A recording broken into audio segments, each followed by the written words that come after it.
탈출기의 말씀입니다. 그 무렵 모세는 주님께서 명령하신 대로 다 하였다. 마침내 둘째의 첫째 달 초하룻날에 성막이 세워졌다. 모세는 성막을 세우는데 먼저 밑받침을 놓은 다음 널빤지를 맞추고 가로다지를 끼운 뒤 기둥을 세웠다. 또 성막 위로 천막을 치고 천막 덮개를 그 위에 씌웠다. 이는 주님께서 모세에게 명령하신 대로였다. 그런 다음 정은판을 가져다 궤 안에 놓았다. 그 궤에 채를 끼우고 궤 위에 속죄판을 덮었다. 또 궤를 성막 안에 들여놓고 칸막이 시장을 쳐서 정은궤를 가렸다. 이는 주님께서 모세에게 명령하신 대로였다. 그때의 구름이 만남의 천막을 덮고 주님의 영광이 성막에 가득 찼다. 모세는 만남의 천막 안으로 들어갈 수 없었다. 구름이 그 천막 위에 자리 잡고 주님의 영광이 성막에 가득 차 있었기 때문이다. 이스라엘 자손들은 그 모든 여정 중에 구름이 성막에서 올라갈 때마다 길을 떠났다.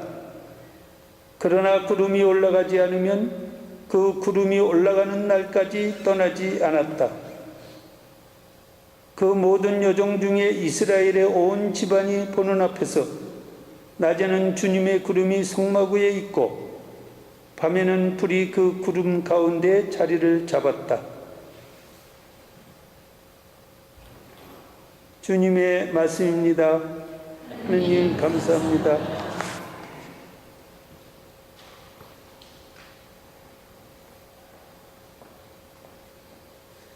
만군의 주님, 당신 계신 곳 사랑하나이다. 만군의 주님, 당신 계신 곳 사랑하나이다. 주님의 드력을 그리워하며 이 영혼 여기어 가나이다. 살아계신 하느님을 향하여 이 몸과 이 마음 환성을 올리나이다.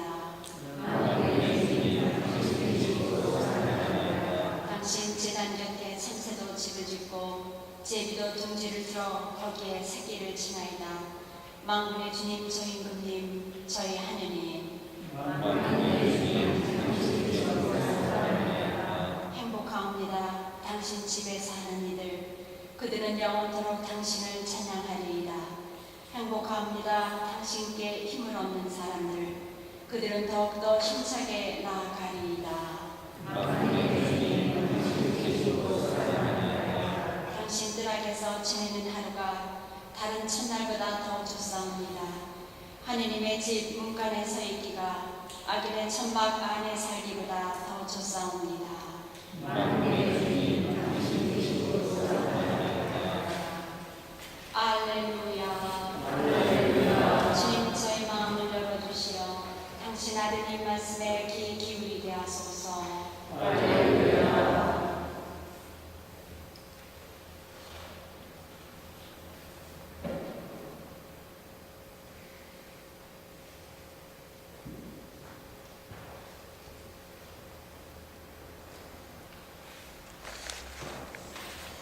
주님께서 여러분과 함께 마태오가 전하는 거룩한 복음입니다.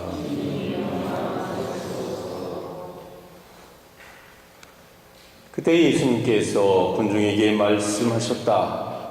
하늘나라는 바다에 던져 온갖 종류의 고기를 모아들인 그물과 같다.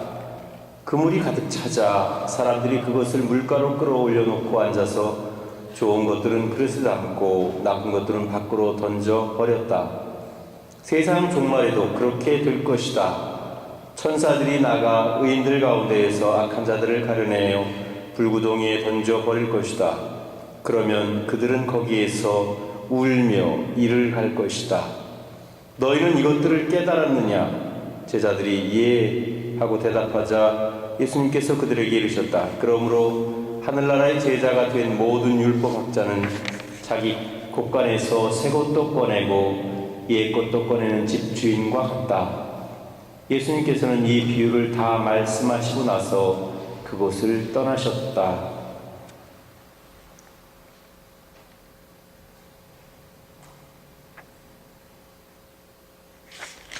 주님의 말씀입니다.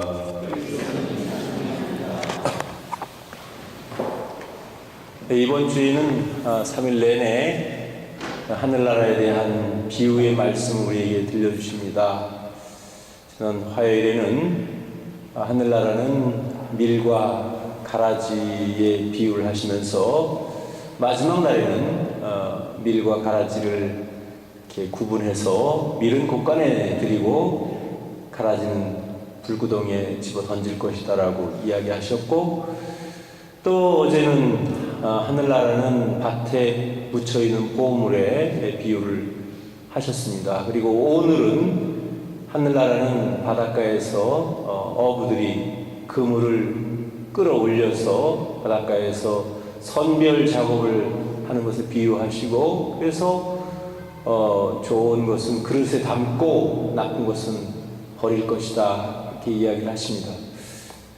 한 가지 비유만 말씀하셔도 될 텐데 왜 이렇게 여러 가지로 하늘나라를 비유하셨을까, 그런 생각을 해보면 분명한 것은 우리가 모두 공통적으로 하늘나라를 본 사람이 없다는 겁니다.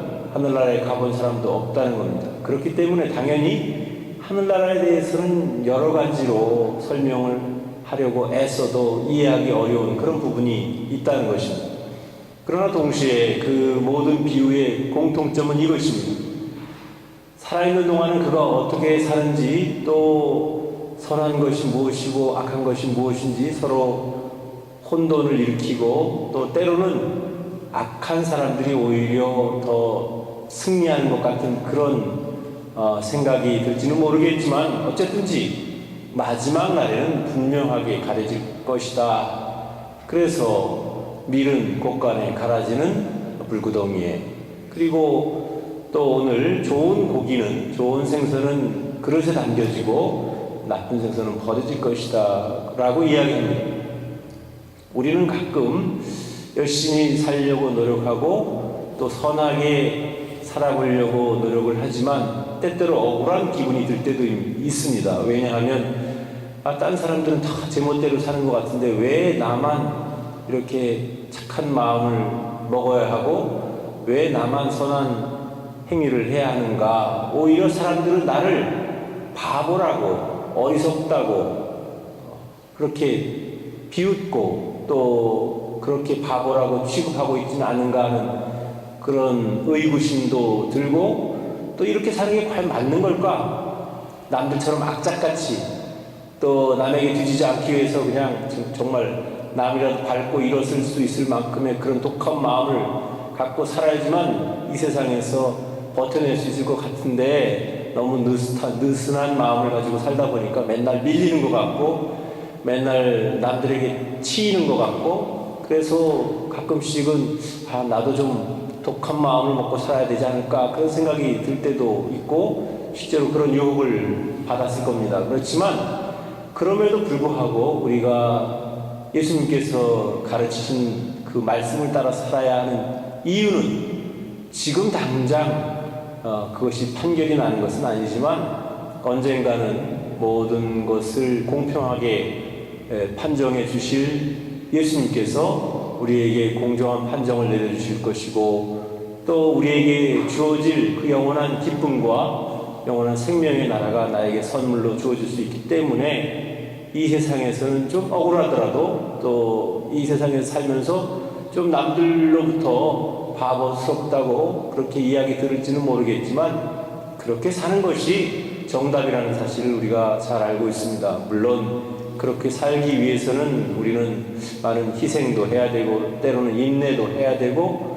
그렇기 때문에 다소 손해보는 것 같은 느낌이 드는 것도 사실이지만 그것만이 바로 올바른 길이고, 그 길만이 바로 예수 그리스도의 십자가를 나누어지는 그런 길이라는 사실을 우리가 분명하게 깨달아야 할 것입니다. 분명한 것은 지금 당장 우리가 살고 있는 이 세상에서 그 일이 완벽하게 이루어지지는 않습니다. 하지만 우리가 기다리고 우리가 희망하고 우리가 믿는 그 나라에서는 분명하게 이루어질 것입니다. 그리고 또 더욱더 바람이 있다면 이 세상에서도 결국은 선이 승리하고 또 선한 사람들이 인정받고 또 선한 사람들이 많은 사람들에게 존경받을 수 있다는 것은 너무나 당연한 것입니다. 우리가 단편적으로 볼 때에는 그냥 독하게 사는 사람들, 악착같이 사는 사람들이 더 잘 사는 것 같이 느껴질지는 모르겠지만 결국 그것은 다 어떤 의미에서 보면 인간적인 욕심이고 탐욕이고 부질없는 짓이라는 것을 우리가 깨달아야 할 것입니다. 그래서 그 깨달은 것을 자기가 삶으로 실천해 나가고 또 그것이 나의 철학이 되고 나의 믿음이 되고 나의 신앙이 되었을 때 나는 세상이 뭐라고 하든 또 누가 뭐라고 하든 그거와 상관없이 나는 주님만을 바라보면서 우리가 살아갈 수 있는 용기와 또 그런 힘을 얻을 수 있으리라고 생각합니다. 예수님께서는 제자들에게 모든 말씀을 다 마치시고 너희는 이 이치를 다 깨달았느냐라고 물어보십니다. 저도 여러분들에게 말씀드리겠습니다. 이러한 주님의 말씀의 이치를 다 깨달았습니까? 못 깨달았어도 괜찮고 또 머리로는 깨달았지만 아직 실천이 안 되는 것도 괜찮습니다. 왜냐하면 우리에게는 아직 그래도 노력할 그런 기회가 주어져 있기 때문입니다. 그래서 우리가 깨닫는 것도 중요하지만 그것보다 더 중요하고 소중한 것은 그 깨달은 바를 작게나마 소박하게나마 우리의 삶에서 그것을 실천해 나가려고 애쓰는 나의 노력이 더욱더 소중하고 중요하다는 것을 우리가 알았으면 좋겠습니다. 그래서 우리가 뭐 한 술에 배부를 수 없다고 첫 술에 배부를 수 없다고 이야기하는 것처럼 한꺼번에 많은 것을 스스로에게도 강요하지 말고 다만 내가 놓인 처지와 내가 놓인 그런 삶의 한가운데에서 나름대로 애쓰고 노력하는 그러다 보면 언젠가는 모든 것이 이루어질 수 있을 거라는 그런 믿음과 희망으로 우리가 살았으면 좋겠습니다.